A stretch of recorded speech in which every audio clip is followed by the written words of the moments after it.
مولاي صل وسلم دائما أبدا على حبيبك خير الخلق كلهم.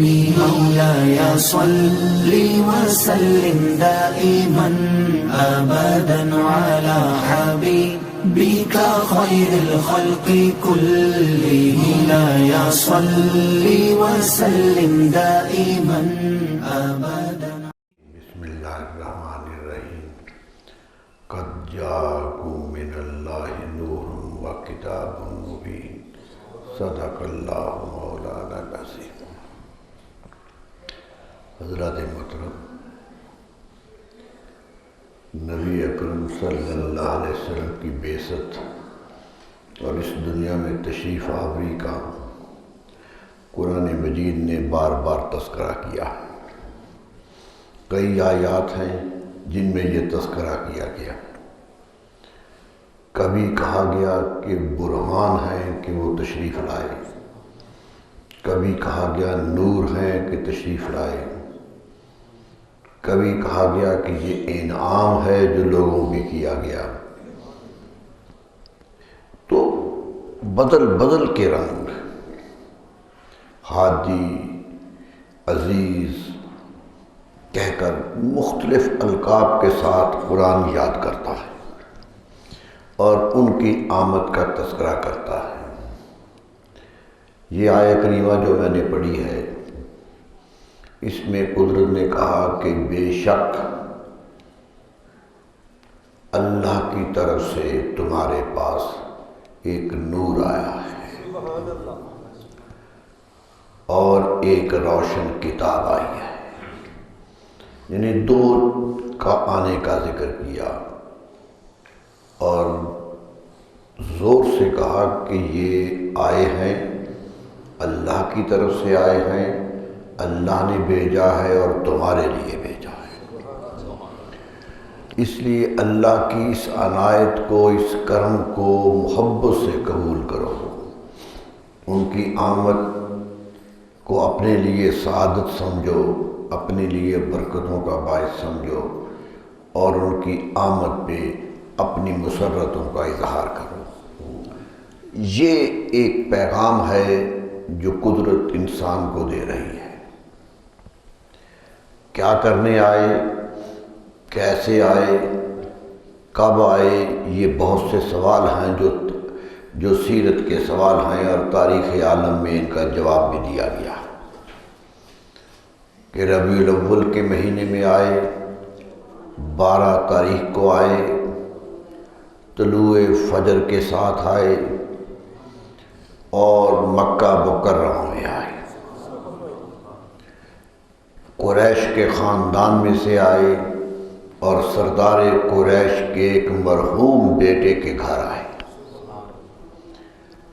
تو قدرت نے سب کچھ واضح کر دیا کہ سوچو یہ کون ہیں. کوئی چیز ابہام میں نہیں ہے، کوئی چیز یہ بے خبری نہیں ہے انسان کو کہ وہ کب آئے تھے، کیسے آئے تھے. لوگ تو دنیا میں ایک کے نام پر ہی اختلاف کرتے رہتے ہیں کہ نام کیا تھا، شہر کیا تھا، آئے کہاں سے. قدرت نے کہا کہ اس پر کوئی ابہام نہیں ہے. وہ آئے تھے تو لوگ جانتے تھے، وہ رہے ہیں تو لوگوں نے پہچانا ہے، انہوں نے اعلان نبوت کیا ہے تو لوگوں نے جانا ہے، اور وہ دنیا سے تشریف لے بھی گئے ہیں تو پھر بھی لوگوں نے جانا ہے. تو اس لیے ہم ان کا تذکرہ کرتے رہتے ہیں. ایک بات ذہن میں رکھیے گا، ولادت کا تذکرہ کوئی ایسا تذکرہ نہیں ہے کہ جس پر پریشانی ہو. یہ وہ تذکرہ ہے جو یاد دلاتا ہے مومن کو کہ وہ آئے تھے.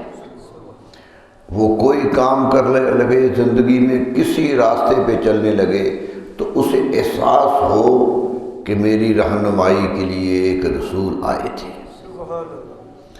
یہ ولادت صرف منانے کی بات نہیں ہے، یہ زندگی پہ طاری کرنے کی بات ہے، یہ وجود پہ طاری کرنے کی بات ہے کہ جب بھی کسی مرحلہ زندگی کا آئے تو سوچ لو کہ اس مرحلے پہ ایک رہنمائی کرنے والا وجود آیا تھا۔ یہ جو ان کی آمد کو احساس رکھنا ہے، سامنے رکھنا ہے، یہی ہدایت کا سرچشمہ ہے۔ ہدایت ملتی رہی، ورنہ لوگ کہیں گے آئے تھے چلے گئے۔ جن لوگوں کے لیے آئے تھے انہوں نے پہچان لیا، اب تو صدیاں ہو گئیں وہ چلے گئے۔ فرمایا نہیں، ہر مومن ہر وقت یہ یاد رکھے کہ وہ تشریف لائے تھے۔ اس لیے اس احساس کو زندہ رکھنے کے لیے میلاد کی محفلیں منائی جاتی ہیں۔ یہ میلاد کی محفلیں صرف جشن نہیں ہے، یہ وہ یادداشت ہے، یہ وہ تصور ہے کہ ہمیشہ یاد رہے کہ وہ آئے تھے اور ہمیں ان کے آنے کا احساس کرنا ہے، ہمیں یاد رکھنا ہے کہ وہ آئے تھے۔ اگر وہ چلے گئے ہوتے، جیسا کہ کہتے ہیں اگر چلے گئے ہوتے تو لوگ سوچتے کہ ایک ہدایت دے کر ایک وجود آئے اور وہ چلے گئے، اب کچھ باتیں ان کی مان لو جو اچھی لگتی ہیں، کچھ نہ مانو جو اچھی نہیں لگتی ہیں، جو زندگی میں پوری نہیں اترتی ہیں نہ مانو۔ حالات بدل گئے، زاویے بدل گئے، دنیا بدل گئی، ملک بدل گئے، لوگوں کے اطوار اور مزاج بدل گئے، لوگ سوچیں گے۔ لیکن قدرت کہتی ہے کہ نہیں، ہر فرد ہر سال یہ سوچے کہ میرا رسول آئے تھے اور ان کے آنے میں کیا کیا ہوا تھا، اس کو یاد رکھیں۔ یہ ایک یادداشت ہے کہ لوگ ان کی زندگی کو محفوظ کرنے کے لیے کوشش کریں۔ ورنہ سوچئے اگر اتنی بات ہوتی تھی کہ آئے تھے، خوشی ہوئی تھی تو اسی دن ہو جاتی، چند لمحوں کے لیے، چند مہینوں کے لیے خوشی ہو جاتی، لوگ صدیوں سے ان پر لکھتے نہ رہتے۔ آج بھی کوئی صدی نہیں گزر رہی ہے کہ سیرت پہ لکھا نہیں جا رہا۔ یہ نہیں کہ ہم ہی لکھ رہے ہیں، وہ بھی لکھ رہے ہیں جو نہیں مانتے۔ بے تحاشا کتابیں لکھی، کتابوں پہ کتابیں لکھی جا رہی، اور حیرت ہے کہ زندگی ایک ہے۔ 63 سال زندگی کے بہت لمبے سال نہیں ہوتے، صرف 63 سال ہیں اور وہ بھی 40 سال منوانے کے بغیر گزرے ہیں۔ 23 سال میں آ کے بتایا کہ میں نبی ہوں، لیکن صدیاں گزر گئی ہیں، لوگ لکھ رہے ہیں، قلم تھکتے ہی نہیں۔ پچھلے دنوں لاہور جانے کا اتفاق ہوا تو ایک میرا دوست کتاب لے کے آیا ہے، 24 جلدوں میں سیرت رسول پہ کتاب عربی میں آئی۔ سوچئے کہاں سے حالات آ رہے ہیں، کہاں سے یہ مواد اکٹھا ہو رہا ہے۔ اس لیے یہ باتیں نکل رہی ہیں کہ لوگ لگاتار ان کے بارے میں سوچتے رہتے ہیں، ان کے بارے میں پڑھتے رہتے ہیں، ان کے نقش قدم تلاش کرتے رہتے ہیں۔ یہی تلاش تو ہر دور میں نئے سے نئے روپ دھارتی ہے، نئی سے نئی شکل لیتی ہے، ایسی ایسی لکھی گئی۔ اسی طرح یہ تو میں نے آپ ذکر کیا کتاب کا، اس طرح 24 جلدوں میں کئی کتابیں آ گئیں، کئی کتابیں آ گئیں اور دنیا میں چھاپی رہی۔ پچھلے دنوں یورپ سے محمد صلی اللہ علیہ وسلم کے عنوان سے بہت بڑا انسائکلوپیڈیا ہے، لکھنے والا بھی انگریز، چھپنے والا چھاپنے والا بھی انگریز اور یورپ میں رہنے والا۔ یہ چیزیں بتا رہی ہیں کہ لوگوں کو وہ وجود بھولتا نہیں ہے، اور یہی خوش قسمتی ہے، یہی خوش قسمتی ہے کہ جسے وہ یاد رہتے ہیں۔ ہم ان کی یاد تازہ کرنے کے لیے یہ محفلیں منعقد کرتے ہیں، یہ محفلیں سجاتے ہیں کہ وہ تشریف لائے تھے۔ حیرت یہ ہے کہ ایک مکان پہ آئے جو آج بھی چھوٹا سا ہے، ایک گھر میں آئے جہاں باپ سر پہ نہیں ہے،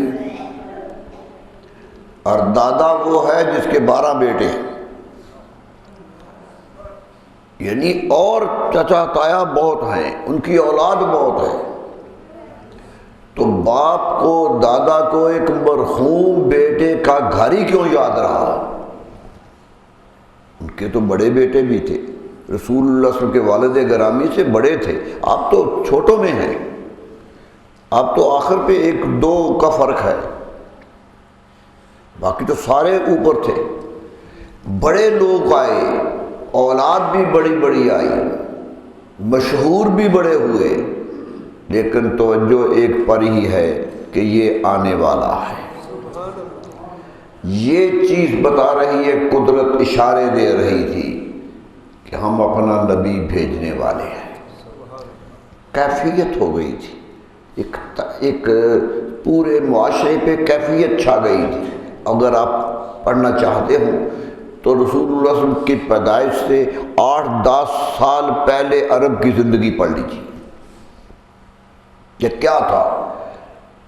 تذکرے نہیں ہو رہے تھے، لوگ تلاش نہیں کر رہے تھے، دیکھ نہیں رہے تھے کہ کون آنے والا ہے، انتظار نہیں ہو رہا تھا، ایک ایک جگہ انتظار ہو رہا تھا کہ نبی صلی اللہ علیہ وسلم تشریف لائے۔ باہر بھی ہو رہا تھا اور گھر میں بھی ہو رہا تھا، گھر میں بھی ہو رہا تھا۔ دادا تو سراپا انتظار تھا، انتظار ہی انتظار ہو رہا، یہاں تک کہ جب آئے تو اعلان نہیں کیا، لیکن لوگ سارے ہی آ گئے تھے، خاندان سارا اکٹھا تھا، اور تو اور جسے بعد میں قسمت نے اسلام بھی نہیں دینا تھا وہ بھی لونڈیاں آزاد کر رہا تھا۔ ابو لہب باہر سے آ رہا تھا، سویبہ اس کی لونڈی تھی، راستے میں کھڑی تھی، خوشی سے کھڑی تھی کہ بیٹا پیدا ہوا ہے،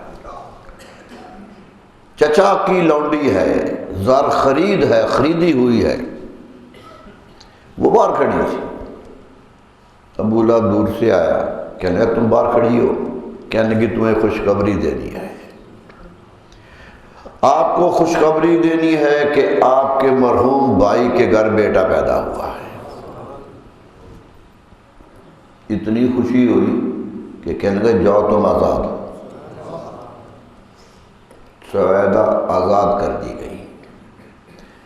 اتنا بڑا نام آیا، اتنا بڑا، تاریخ میں اتنا چمکتا ہونا۔ ایک لونڈی ہے، خوشی کا اظہار کر رہی ہے، قدرت نے کہا تم خوش ہو رہی ہو تو تمہارا نام بھی نہیں مٹے گا، نام زندہ رہا۔ آج تک تاریخ کا طالب علم ان کا نام پڑھتا ہے اور ان کے حالات پڑھتا ہے کہ کہاں سے آئی تھی، کہاں رہی، کیسی تھی۔ کمزور سی ایک لونڈی آزاد کر دی گئی، لیکن آزاد ہو کے وہ گئی نہیں، رسول اللہ کے پالنے والوں میں شامل ہو گئی۔ کہاں تھی اور کہاں آ گئی؟ تو ایک ایک وجود دیکھیے جو تاریخ میں زندہ رہنے کے قابل بھی نہیں تھا، نسبت جڑی نبی صلی اللہ علیہ وسلم سے تو زندہ ہو گیا۔ میرے دوستو، حلیمہ سعدیہ کو کون جانتا تھا؟ کون جانتا تھا؟ ایک غریب عورت، اتنی غریب کہ اپنے روزگار کے لیے اپنے سینے کا دودھ بیچتی ہے۔ اس سے بڑی بات کیا تھی؟ اس لیے تو آئی تھی کہ کوئی بچہ کسی امیر کا مل جائے، اسے دودھ پلا دوں تو کوئی روزی مل جائے۔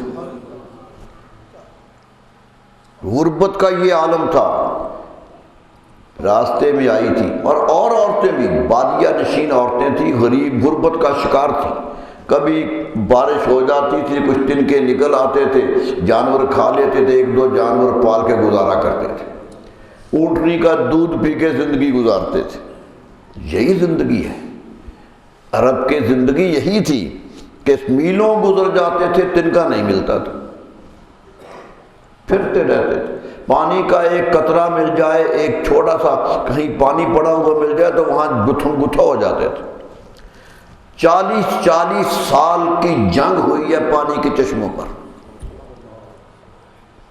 ایک چشمے پر یہ حالت ہوتی تھی۔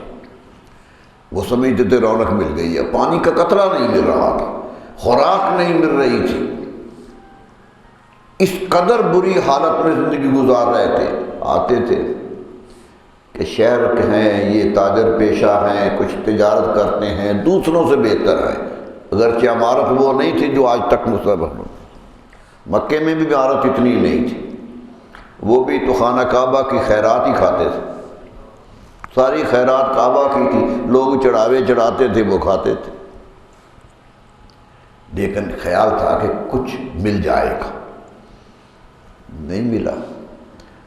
تاخیر سے آئی، اونٹنی بھی کمزور، شوہر اونٹنی پکڑ کے لے جا رہا ہے، حضرت حلیمہ اوپر بیٹھی گئی، چل کے آئی، تلاش کرتے کرتے رہ گیا۔ وہاں جب آئی تو دو چار جو بچے ان دنوں میں پیدا ہوئے تھے وہ جو پہلے آ گئی تھی وہ لے گئے، مل گئے۔ عمارت دیکھتی تھی کہ پیسہ زیادہ ہو تو زیادہ ملے گا۔ خود حضرت حلیمہ سعدیہ رضی اللہ عنہا فرماتی ہیں کہ میں مایوس ہو گئی کہ میری اونٹنی جلدی آ نہیں سکی، میں تاخیر سے پہنچی اور بچے نہیں تھے۔ میں نے حیران ہوئے کہا کہ اب خالی جاؤں گی، محنت کر کے آئی تھی، کچھ نہیں ہوگا۔ تو میرے شوہر نے مجھے کہا کہ حلیمہ مجھے پتہ چلا ہے کہ ایک کرشی بچہ پیدا ہوا ہے، اگرچہ یتیم ہے لیکن بچہ، چلو خالی جانے سے بہتر اسے لے جائیں، خالی جانے سے بہتر ہے اسے لے جائیں۔ یہ مجبوری تھی۔ آئیں حضرت عبدالمطلب کے پاس کہ سنا ہے بچہ ہے، کہا ہے، کہا میں لینے آئی ہوں۔ کہنے لگے تمہارا نام کیا ہے؟ کہا حلیمہ ہے۔ کہا قبیلہ کون سا ہے؟ کہا بنو سعد ہے، صحرائی قبیلہ ہے، وہاں سے آئی ہوں۔ تو ہنس پڑے حضرت عبدالمطلب، دادا ہنس پڑا، فرمایا تم ہی لے کے جاؤ گی۔ قدرت کا فیصلہ یہی ہے کہ تجھے اللہ نے حلم سے نام دیا ہے اور سعادت سے قبیلہ دیا ہے۔ یہ ترجمہ کیا عبدالمطلب کہ حلیمی تیری طبیعت میں ہے، نام ہی حلیمہ ہے، اور بنو سعد، سعد کا معنی سعادت مندی، خوشبختی ہوتی ہے، تیرا قبیلہ ہی خوشبخت ہے، اس لیے تو ہی لے جائے گی۔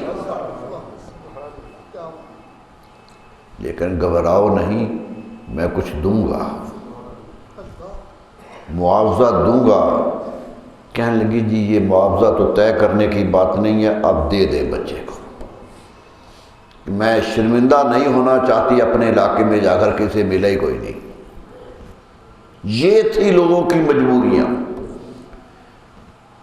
پکڑا دیا، حضرت آمنہ رضی اللہ عنہا نے پیش کر دیا کہ میرا بیٹا ہے، حفاظت سے رکھنا، صحرائی ماحول میں صحت مند ہوگا، اچھی زبان بولے گا۔ عرب بھیجتے اس لیے تھے کہ صحت مند ہو اور زبان اچھی بولے، کیونکہ صحراؤں کی زبان خالص عربی زبان تھی۔ تو کہا لے جاؤ۔ حضرت حلیمہ کہتی ہیں کہ لیا ہی تھا تو مجھے پتہ چل گیا کہ بچہ برکت والا ہے، ابھی لیا ہی تھا، لے کے چلی تھی کہ اونٹنی پر سوار ہوئی، گود میں بچہ بٹھایا تو اونٹنی بھاگنے لگی۔ کہتے دوسری اونٹنیاں جا رہی تھیں آگے آگے، وہ تو پہلے لے کے چلی گئی تو میں ان سے آگے نکل گئی، اتنی تیز اونٹنی آئی کہ آگے نکل گئی۔ وہ پریشان کہ یہ حلیمہ کی اونٹنی کو کیا ہو گیا ہے۔ ابن ہشام لکھتے ہیں کہ انہوں نے آواز دے کے پوچھا کہ حلیمہ یہ سواری کہاں سے مل گئی ہے جو اتنی تیز بھاگ رہی ہے؟ کہنے لگی تمہیں خبر نہیں ہے، سواری نہیں بدلی، سوار بدلا ہے، سوار بدلا ہے۔ گئی، محبت سے لے گئی۔ ایک چھوٹا سا گاؤں ہے جہاں کی رہنے والی ہے، آج بھی وہاں کچھ نہیں ہے، وہاں کے بچے باہر تجارت کرنے، باہر کام کرنے جاتے ہیں، شہروں میں جا کے محنت مزدوری کرتے ہیں۔ کہا یہ ہو گیا ہے، آ گئی ہے، لے کے چلی گئی اپنے علاقے میں۔ اپنے علاقے میں گئی، خوش قسمتی نے کیا، میرے 202 سال ہوتے تھے لے جانے کے، یہ قانون تھا کہ 2 سال کے لیے بچے چلے جاتے تھے، کبھی کبھی آ کے والدین سے مل جاتے تھے اور وہاں رہتے تھے، یہ تھا دستور۔ 2 سال کا ہو گئے، رسول اکرم صلی اللہ علیہ وسلم دودھ چھڑا دیا، لے کے آئیں کہ حضرت آمنہ رضی اللہ کے پاس کہ یہ بچہ آپ کی امانت میرے پاس تھا، میں لے کے آئی ہوں، اگر آپ پسند کریں تو میں اسے کچھ اور دن اپنے پاس رکھ لوں۔ ارے محنت کرنے والا تو محنت کا ایک دن آگے نہیں جانے دیتا، وہ تو کہتے 2 سال ہو گئے، پیسے دو اور جاؤں، معاوضہ دو، لیکن وہ کہہ نہیں میں اور رکھنا چاہتی ہوں۔ حضرت عامر نے فرمایا شہر میں وبا پھیلی ہوئی ہے، کچھ بیماریاں سی ہیں شہر میں، بہتر ہے لے جاؤ، بہتر ہے لے جاؤ، کھلی ہوا میں رہے گا۔ لے گئی، پھر آئیں، کہا اتنے عرصے کے بعد آ جانا، آئیں، پھر درخواست یہی کرتی ہیں کہ لے جاؤں، پھر چھوڑنے کو جی نہیں چاہتا۔ کتنا عرصہ رہے، تاریخ تو حیرت زدہ ہے کہ 4 ساڑھے 4 سال وہاں رہے حضرت حلیمہ کے پاس۔ برکتیں ہی برکتیں ہیں، خاندان برکتوں والا خاندان ہے۔ رسول اللہ صلی اللہ علیہ وسلم نے اتنی محبت کی اس خاندان سے، اس لیے کہ جب جنگ حنین ہوئی، جب مکہ فتح ہو گیا تو حنین کی جنگ ہوئی، یہ بڑی خطرناک جنگ تھی، اس کا قرآن مجید نے تذکرہ کیا۔ قرآن مجید نے حنین کا نام لے کے تذکرہ کیا کہ یہ جنگ یاد رکھو، اذ اعجبتکم کثرتکم، تمہیں گمان تھا کہ ہم بہت زیادہ ہو گئے۔ مسلمان سمجھتے تھے کہ اب تو اتنے 313 لڑتے رہے، اب تو ہزاروں ہیں، حنین میں تو تعداد ہی بڑی تھی، تو کہا تمہیں اپنی کثرت پر تعجب اور غرور آ گیا تھا کہ ہم بہت زیادہ ہیں، لیکن اس وقت تمہاری اللہ نے مدد کی۔ یہ وہ جنگ ہے جس میں نبی صلی اللہ علیہ وسلم خود میدان میں نکلے، اتنے تیر چلے تھے۔ حنین کا بنو حوازن اتنے تیز تھے تیر چلانے میں کہ چاروں طرف سے پہاڑوں پہ تیر برس رہے تھے، اور لشکر جو تھا وہ بکھلا کے بھاگ رہا تھا۔ اتنا برا حال ہو گیا کہ شکست کے سامان سامنے آ گئے کہ ہار جائیں گے، اس قدر شدید ہوئی۔ کہتے صحابہ کہتے کبھی ادھر ہو رہے تھے، کبھی ادھر ہو رہے تھے کہ اوپر سے تیروں کی بارش برس رہی تھی، اتنے انہوں نے تیر چلائے۔ خود نبی صلی اللہ علیہ وسلم سوار ہو کے میدان میں آ گئے، خود میدان میں نکلے ہیں۔ پہلی جنگ ہے کہ آتے ہر جگہ رہے لیکن خود اسلحہ لے کے میدان میں نہیں آئے۔ حنین کی جنگ میں باہر نکلے اور اسی میں ایک ایسا جملہ کہا جو تاریخ پر چمکتا ہوا جملہ ہے، فرمایا انا النبی لا کذب انا ابن عبد المطلب، لوگوں میں نبی ہوں، جھوٹا تو نہیں ہوں، نبی ہوں، شکست کیسے کھا کے جاؤں گا، ہار کے کیسے جاؤں گا، انا نبی، میں نبی ہوں، لا کذب، کوئی جھوٹ نہیں ہے اس میں، انا ابن عبد المطلب، میں عبد المطلب کا بیٹا ہوں، سردار مکہ کا بیٹا ہوں، اس لیے پرواہ نہ کرو، آؤ میدان میں۔ خود نبی صلی اللہ علیہ وسلم نکلے اور جدھر گئے لشکر کے لشکر ہلتے چلے۔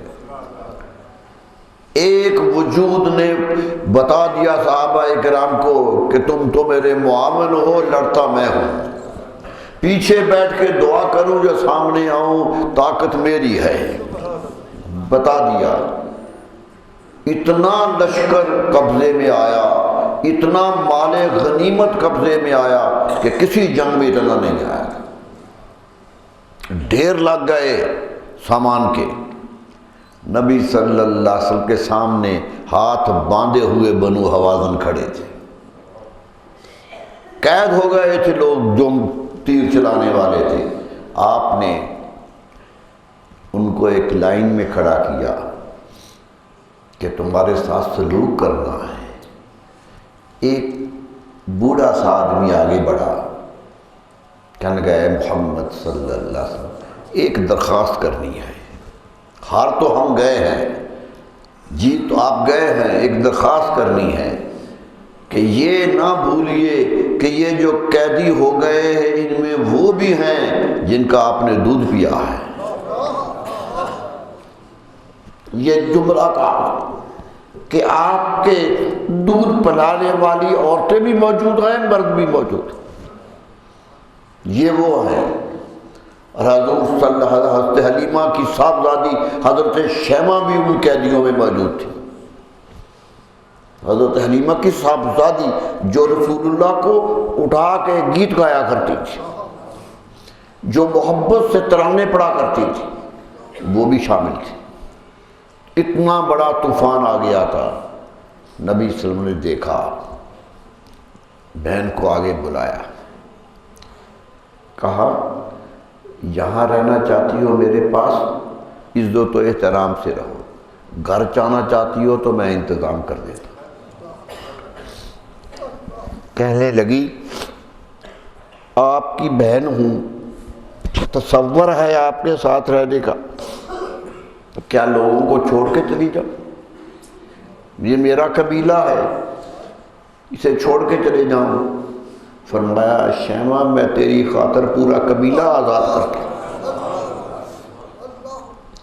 پورا قبیلہ آزاد کرتا ہوں، جو مال غنیمت ہم نے لیا ہے تم سے میں سارا واپس کرتا ہوں۔ کہتے ہیں حدیث روایات آتی ہے کہ نبی صلی اللہ علیہ وسلم اسے دیکھا تو واپس کرنے لگے، صحابہ نے دیکھا کہ شاید ہماری طرف دیکھ رہے ہیں کہ واپس کروں یا نہ کروں، یہ تو ان کا حق ہے۔ صحابہ جو لشکر آیا تھا، غنیمت ان کا حق ہوتا ہے، اسے بانٹا جاتا ہے، تو یہ کہیں گے ہمارا حق رسول اللہ صلی اللہ علیہ وسلم نے ان کو دے دیا۔ یہ خیال آتا تھا صحابہ کے رسول اللہ علیہ وسلم کے دل میں، اور صحابہ کی طرف دیکھ رہے تھے، صحابہ ہاتھ باندھ کے کھڑے ہو گئے، کہنے لگے حضور آپ جو بھی فیصلہ کریں ہمیں قبول ہے۔ فرمایا پھر میں سب کو معاف کرتا ہوں، سب غنیمت واپس کرتا ہوں۔ یہ کیفیت تھی میرے دوستو۔ تاریخ بتا رہی تھی کہ اگر وہ حضور صلی اللہ علیہ وسلم پہ نسبت نہ رکھتی تو قبیلہ سارا کا سارا گرفتار ہوتا اور مال سارا کا سارا ضبط ہوتا۔ تو بتا دیا کہ ایک صحرائی بچی کی قسمت کتنی جاگی ہے کہ نسبت ہو گئی ہے نبی صلی اللہ علیہ وسلم، کتنی جاگی ہے، کس قدر محبت کی ہے نبی صلی اللہ علیہ وسلم نے۔ حدیث آتی ہے کہ جب حضرت حلیمہ مدینہ منورہ میں آئیں، بوڑھی ہو چکی تھی، بہت بوڑھی تھی، مسجد نبی کے دروازے سے اندر داخل ہوئی، نبی صلی اللہ علیہ وسلم صحابہ کے پاس بیٹھے ہوئے تھے، مجمع لگا ہوا تھا، تقریر ہو رہی تھی، باتیں گفتگو ہو رہی تھی کہ سامنے سے ایک ضعیف سی عورت نکل آئی، دروازے سے داخل ہوئی، نبی صلی اللہ علیہ وسلم نے فوراً پہچانا کہ یہ میری ماں ہے۔ صحابہ کہتے ہیں ہم حیران رہ گئے کہ رسول اللہ صلی اللہ علیہ وسلم اٹھے اور اس طرح جس طرح اشتیاق اور شوق سے کس کو ملنا چاہتا، تقریباً بھاگ اٹھے، تیز چل گئے، اور صحابہ سے کہا جاءت امی، میری ماں آئی ہے۔ یہ جملہ تھا، کتنی قسمت چمکی حلیمہ کی، بڑی تو نے توقیر پائی حلیمہ، بڑی عزت ملی اللہ نے دی، بڑی تو نے توقیر پائی حلیمہ، کہ ہے تو محمد کی دائی حلیمہ۔ یہ کیفیت اعلیٰ حضرت نے تو ایک عجیب بات کہہ دی کہ تو خدا سے پوچھ وہ کون تھے تیری بکریاں جو چرا گئے۔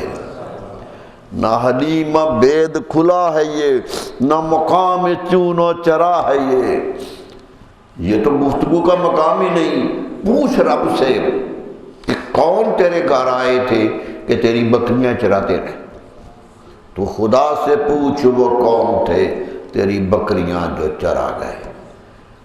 عزت ملی یا نہیں ملی؟ صحرائی عورت تھی، حضور صلی اللہ علیہ وسلم محبت سے لپک رہے ہیں، جا کے پکڑ لیا کہ میری ماں آئی ہے، عزت سے بٹھایا۔ صحابہ کرام حیران تھے کہ ایک عورت کے لیے نبی صلی اللہ علیہ وسلم کتنا محبت کا جذبہ ہے۔ میرے دوستو، کوئی ایسی حیرت ہوتی ہے کہ جہاں قدم رکھ دیا زندگی میں، آج تک وہ جگہ چمک رہی ہے۔ جس کو ہاتھ ملا لیا وہ ہاتھ قیمتی ہو گیا، جس کو محبت سے بلا لیا اس کو ایک ایک لفظ یاد رہا۔ تقدیر کے فیصلے وہی ہوتے تھے، وہی ہوتے تقدیر کے فیصلے تھے کہ جو کچھ کیا وہی زندگی میں کامیاب ہو گیا۔ ایک کو دشمن سے بڑا دشمن آیا، محبت سے پکارا اور محبت دکھائی، محبت دی، جب تک وہ خود نافرمان نہیں ہو گیا۔ بالکل مسجد نبوی میں ایک سردار گرفتار ہو کے آیا، بہت بڑا قبیلہ تھا عرب کا۔ یہ مدینہ منورہ سے ریاض کی طرف جائیں تو راستے میں قبیلے کا مخزن آتا ہے، قبیلے کا سردار، بڑے اکھڑ قسم کا سردار، ایک غرور سے بھرا ہوا سردار گرفتار ہو گیا۔ لشکر نے حملہ کیا، پکڑا گیا، آیا مسجد نبوی میں، نبی صلی اللہ علیہ وسلم نے فرمایا اسے ستون سے باندھ دو۔ ایک ستون کے ساتھ رسی سے باندھ دیا گیا۔ نبی صلی اللہ علیہ وسلم گھر سے نماز کے لیے آتے تھے تو پاس سے گزرتے تھے، جب بھی گزرتے تھے کہتے تھے ایمان لانا ہے یا نہیں لانا، اب بھی تسلیم ہوئی ہے طاقت یا نہیں؟ تو جواب اتنے سخت دیتا تھا، اتنے سخت، حدیث میں وہ جواب بھی نقل ہے، کہتا تھا اے محمد صلی اللہ علیہ وسلم تو جتنا چاہے مجھ پر سختی کر لے، میں ایمان قبول نہیں کروں گا، لیکن یہ یاد رکھنا میرا قبیلہ بہت بڑا ہے، میں بہت بڑے قبیلے کا سردار ہوں، ایک ایک ظلم کا بدلہ لوں گا، ایک ایک جبر کا بدلہ لوں گا۔ آج بھی میں یہی کہتا ہوں۔ نبی صلی اللہ علیہ وسلم مسکرا پڑتے تھے، غصے میں نہیں آتے تھے، فرماتے تھے کفر کتنا خود سار ہو گیا، ایک دفعہ بھی ناراض نہیں ہوئے۔ 3 دن گزرے اسی طرح، روز گزرتے رہے، یا روز بار بار بات کہتے رہے، وہ بار بار وہی کہتا رہا۔ تیسرے دن آئے تو پھر وہی حالت تھی، وہی جبر تھا۔ آپ نے صحابہ کو بلایا، فرمایا میرے صحابہ اس کی رسیاں کھول دو، کہا جاؤ جو جبر جو طاقت تمہارے پاس ہے آزما لینا، میں تمہیں آزاد کر رہا ہوں۔ یہ تھی رحمت عالمی، کہا آزاد کر رہا ہوں، جاؤ کوئی تجھے کچھ نہیں کہے گا، چلے جاؤ اپنے علاقے میں، اور جو بن پڑے کر لینا، اسلام کسی کی طاقت سے مروب نہیں ہوتا، ہمیں اللہ پہ بھروسہ ہے، جاؤ چلے جاؤ۔ بتائیے کون سا حاکم آج یہ کرے گا؟ کون ہے جو اپنے بڑے دشمن جس سے خطرہ ہے کہ حملہ کرے گا اسے چھوڑ دیتا ہے؟ فرمایا جاؤ، چلے گیا۔ اگلے دن پھر آ گیا مسجد میں، خود ہی آ گیا۔ صحابہ حیران ہوئے بھی کیا کہنے آیا؟ کہنے لگا نبی صلی اللہ علیہ وسلم سے ملنا ہے۔ آپ آئے، مسکرا پڑے دیکھ کر، انہیں خبر تھی کہ میں نے جو اس کے ساتھ سلوک کیا اس کا اثر ضرور ہوگا۔ کہنے لگا میں کلمہ پڑھنے آیا۔ نبی صحابہ نے کہا کہ 3 دن تو وہ کہتے رہے، تم مانتے نہیں تھے، آج کیا ہو گیا؟ کہنے لگا میں سوچتا تھا، میں سردار تھا قبیلے کا، کہ لوگ کہیں گے جان کے ڈر سے کلمہ پڑھ لیا ہے، انہوں نے مجھے چھوڑا ہے تو میں آزاد ہو کے کلمہ پڑھنے آیا۔ میں نے خوف سے کلمہ نہیں پڑھنا تھا، میں نے آزادی سے کلمہ پڑھنا تھا، اور وہی اسلام کا سپہ سالار بنا۔ میرے دوستو، یہ ہے جو پیغام لے کے آئے تھے، چھوٹوں پر بڑوں پر، غلام ہو گئے۔ حضرت ام ایمن کس کو یاد ہوں گی؟ کون ہے؟ ایک حبشی عورت جو غلام ہے، جس کا نکاح حضرت زید سے نبی صلی اللہ علیہ وسلم نے کیا ہے، بعد میں نکاح ہوا حضرت زید سے، اور انہی کے بیٹے اسامہ بن زید ہے۔ دیکھیے ایک حبشی عورت کہاں چلی گئی؟ اسامہ بن زید کی والدہ بن گئی، سپہ سالار جسے نبی صلی اللہ علیہ وسلم گود میں پالا ہے۔ اسامہ وہ ہیں کہ حدیث میں آتا ہے کہ نبی صلی اللہ علیہ وسلم نماز پڑھتے بھی گود میں لے لیتے تھے، نماز پڑھتے ہوئے گود میں لے لیتے تھے، اور کئی دفعہ گھر سے نکلے تو ایک بازو پہ امام حسن ہوتے تھے اور دوسری پہ اسامہ ہوتے تھے۔ یہ قدر و قیمت کی غلام کی ام ایمن کو آزاد کر دیا۔ کیوں؟ کہ جب مدینہ منورہ سے ماں لے کے آ رہی تھی تو ابوا میں انتقال ہو گیا تو ام ایمن لے کے مکہ آئی تھی۔ یہ اکیلی عورت ساتھ تھی حضرت آمنہ کے۔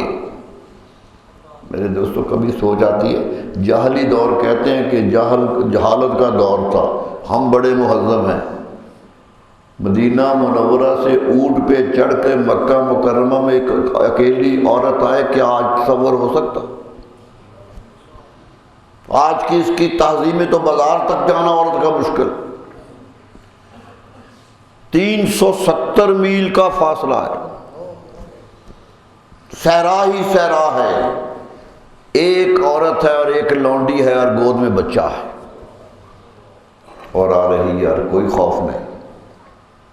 میرے دوستو ہم انہیں جتنی چاہے گالیاں دیں، تہذیب میں تو وہ ہم سے آگے تھے۔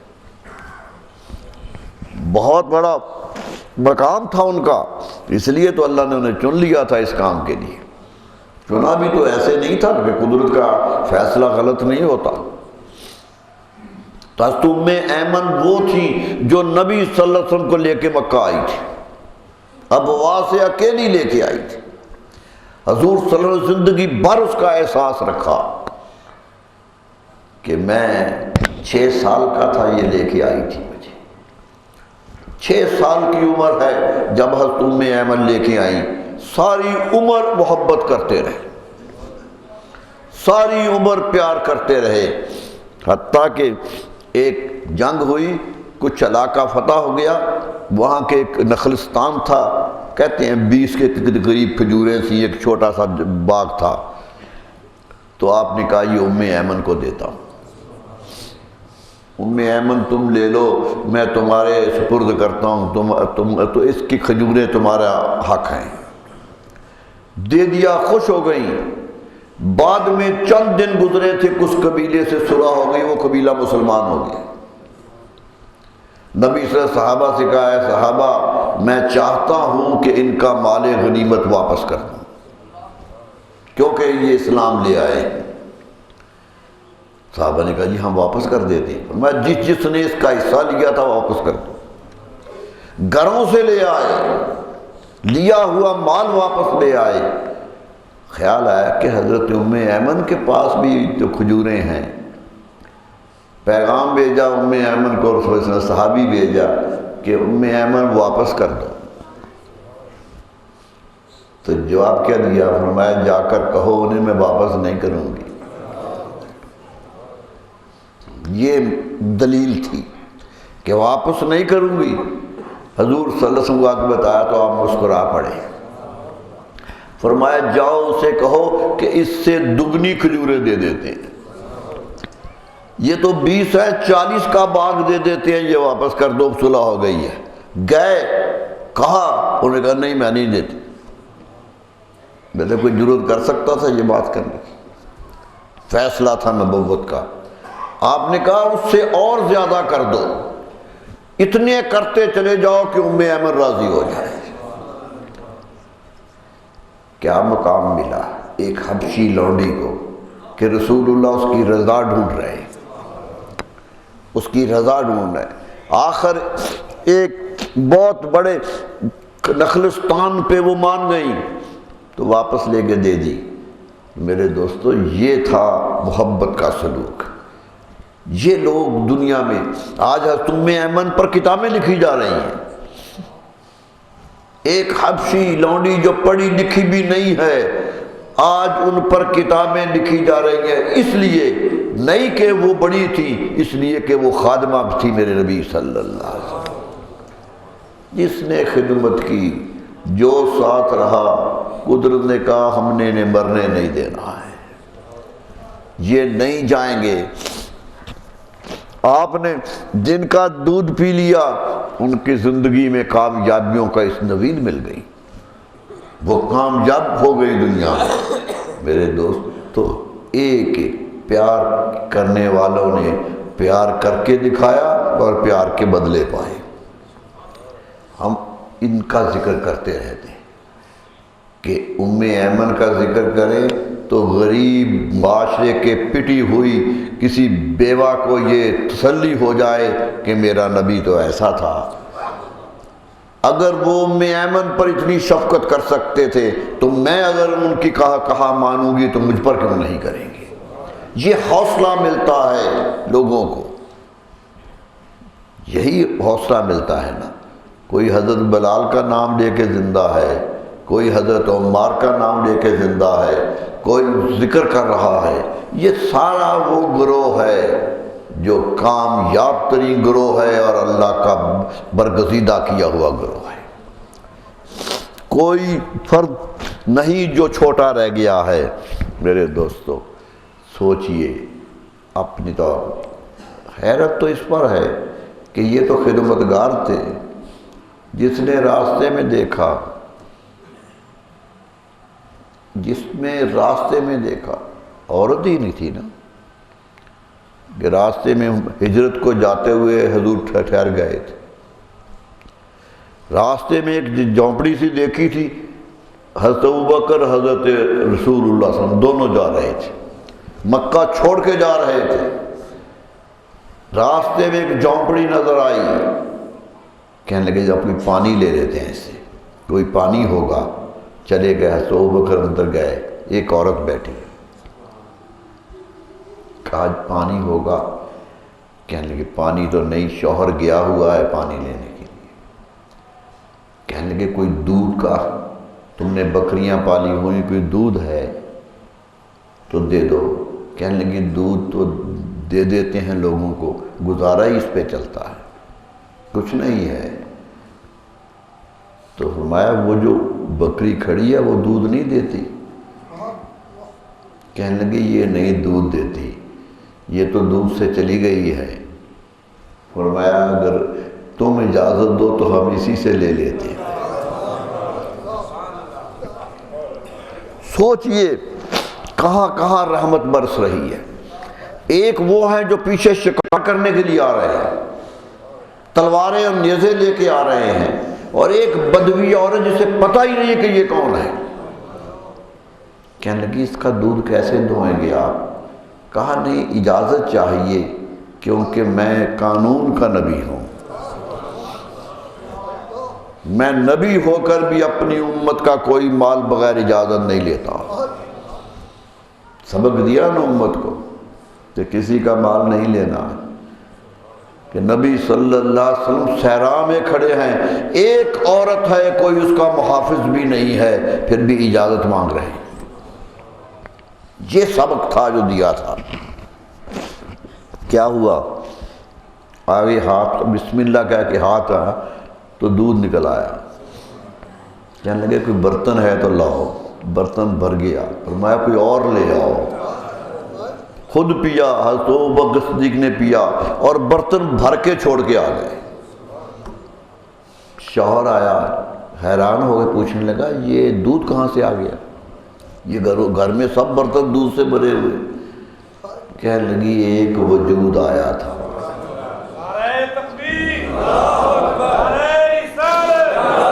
کہنے لگی ایک وجود آیا تھا۔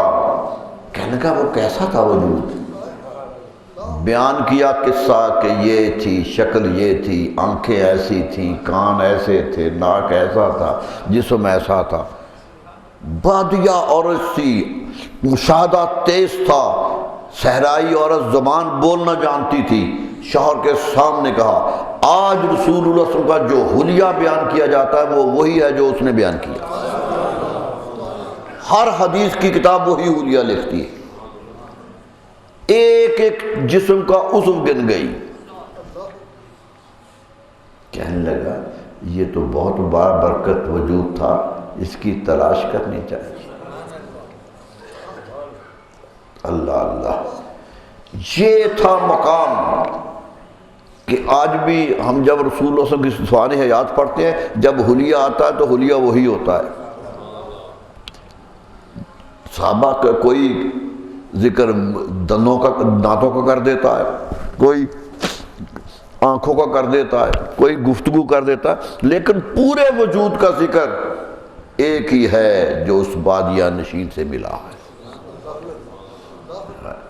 میرے دوستو، اللہ نے کہا تو نے میرے رسول کو دودھ مہیا کیا تھا، ایمان سے غافل نہ رہ جانا۔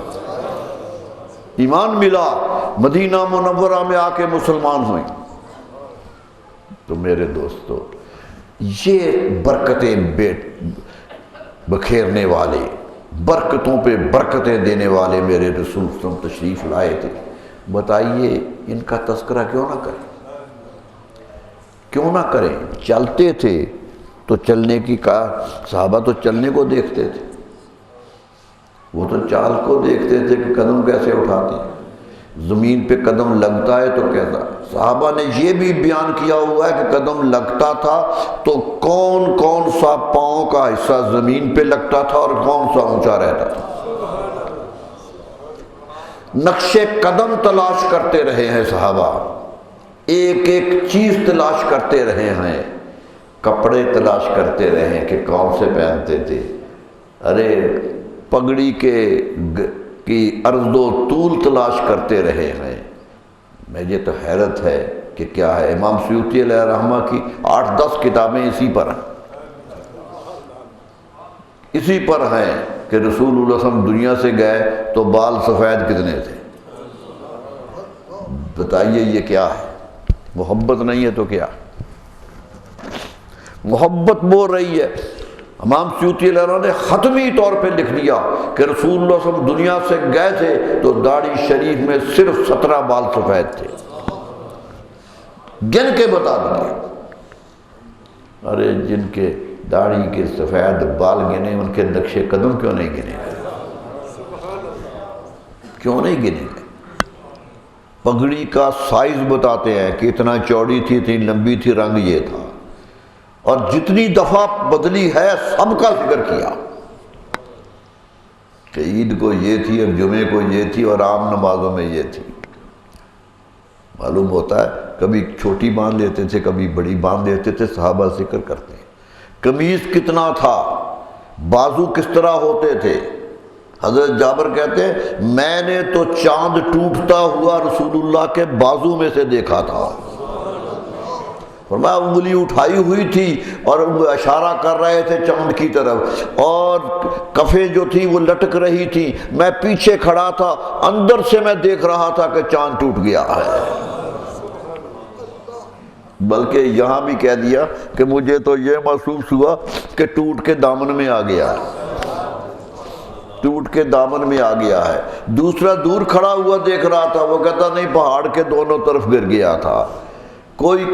یعنی یہ جو روایات کا اختلاف ہے یہ دیکھنے والوں کا اختلاف ہے، کہاں دیکھ رہے تھے۔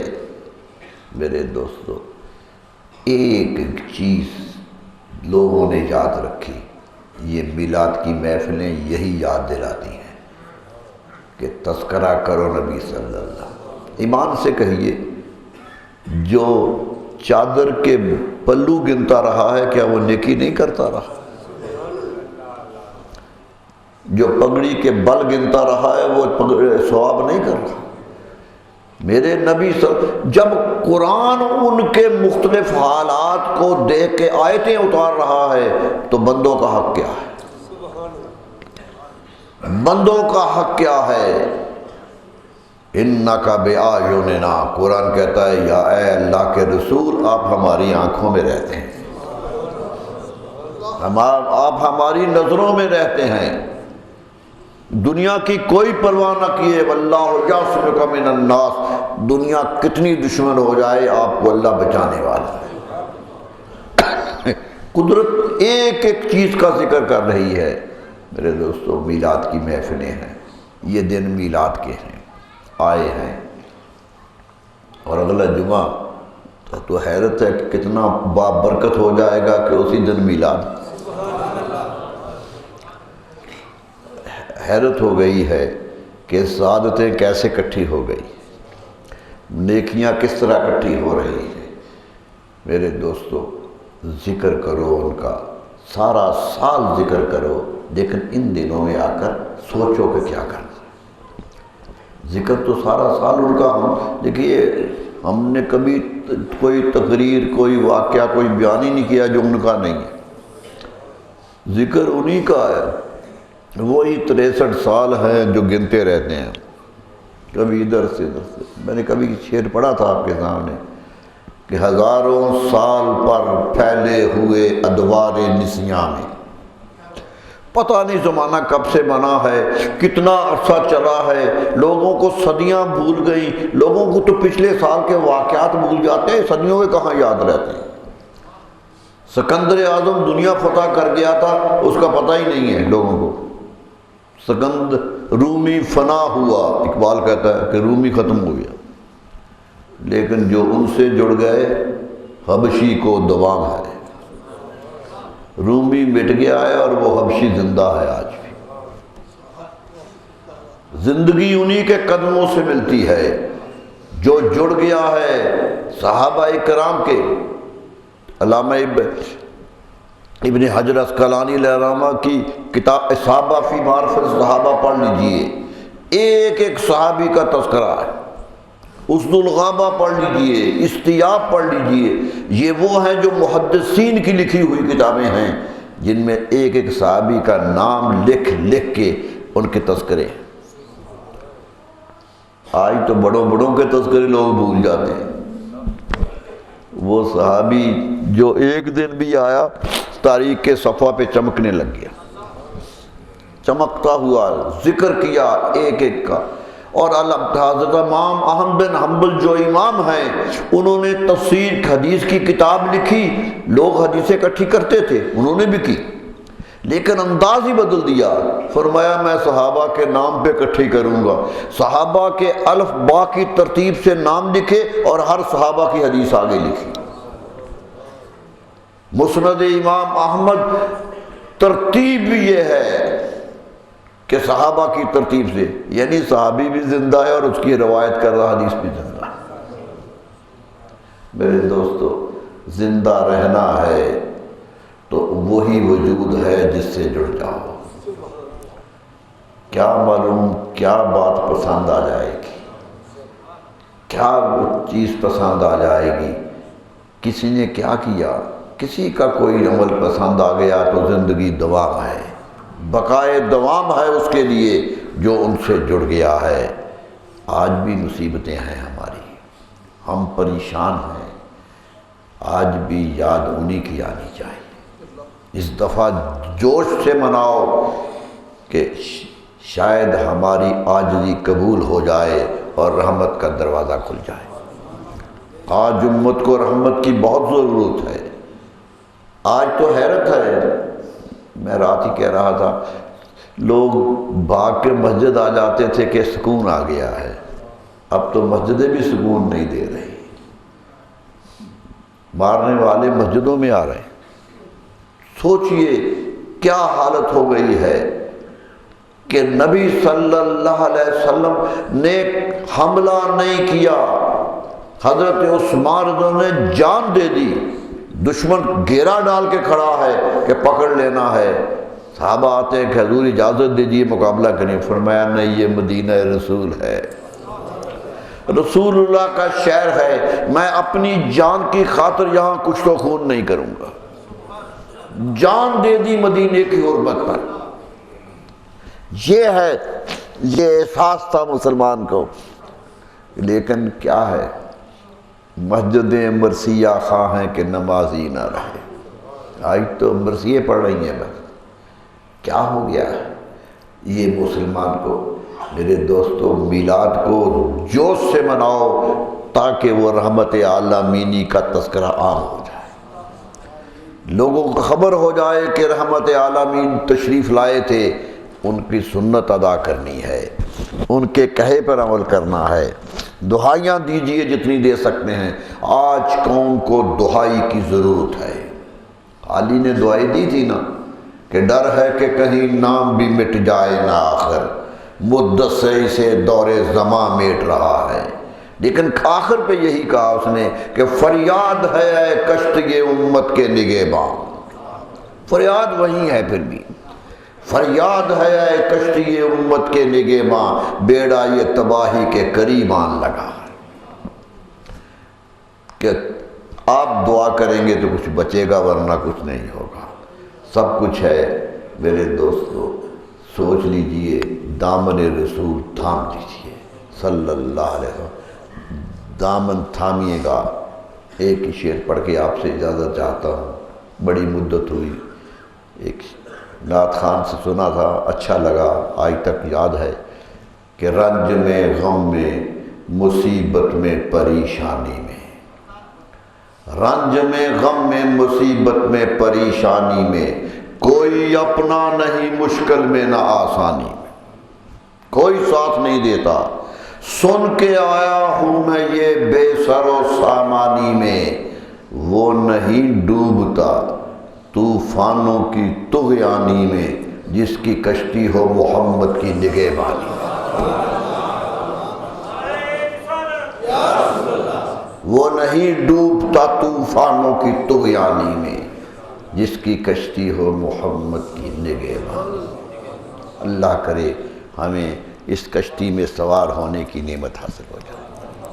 مولاي صل وسلم دائما أبدا على حبيبك خير الخلق كلهم، مولاي صل وسلم دائما أبدا على حبيبك خير الخلق كلهم، مولاي صل وسلم دائما أبدا